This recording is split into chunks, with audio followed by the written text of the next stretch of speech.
வணக்கம் ஐயா. வணக்கம் ஐயா, இந்த கல்லீரல் சார்ந்த பிரச்சனை, அதாவது போதை பழக்கத்தினாலையும் கல்லீரல் சார்ந்த பிரச்சனைகள் ஏற்படுது, லிவர் டிசீஸ் ஏற்படுது. போதை பழக்கம் அல்லாதவர்களுக்கும் லிவர் சார்ந்த பிரச்சனை, கல்லீரல் சார்ந்த பிரச்சனை டிசீஸ் ஏற்படுது. ஃபேட்டி லிவர் காரணமே உடற்பயிற்சியும் நடைப்பயிற்சியும் இல்லாதது தான். அதனால் கல்லீரல் ஃபேட்டி லிவர் ஆகி கல்லீரல் கெடுது. அதே ஃபேட்டி லிவர் இன்னொரு காரணத்தில் ஏன் வருதுன்னா, மதுப்பழக்கம் தினமும் உடையவங்களுக்கு ஃபேட்டி லிவர் ஆயிடுது. அதே சமயம் மதுப்பழக்கம் மிஞ்சி மிஞ்சி மிஞ்சி போகும்போது அது ஃபேட்டி லிவர் ஆனது என்ன பண்ணுதுன்னா, அப்படியே சுருங்கி ஒரு வேலையும் செய்யாமல் போயிடுது. அந்த ஃபேட்டி லிவர் வந்த உணவுகளே கொடுக்கறதுக்கும் அல்லது வேறு காரணங்களால் உணவு கோளாறுனாலையும் சில விஷப்பொருட்களை சாப்பிட்றதுனாலையும் அந்த விஷத்தை பூரா கல்லீரல் தான் வடிகட்டுது.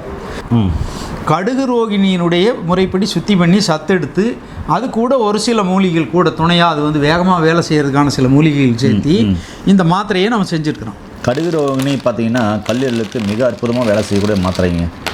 கடுகு ரோகிணி மூலிகையிலிருந்து செய்யப்பட்ட கடுகு ரோகிணி மூலிகையை சுத்தம் செய்யப்பட்ட மாத்திரை தான் இது. சொல்லுங்க ஐயா. இந்த கடுகு ரோகிணி மாத்திரையை காலையில் ஒன்று நைட்டு ஒன்று உணவுக்கு பின் எடுத்துகிட்டு வந்தால் கல்லீரலினுடைய அத்தனை பிரச்சனைகளும் நாளடைவில் சரியாயிடும்.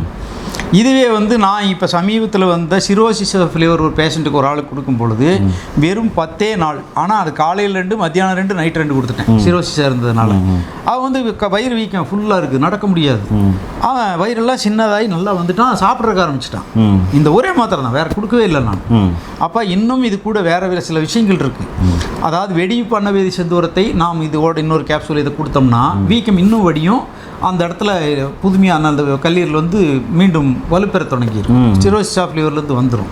அதுபோக நாம் சில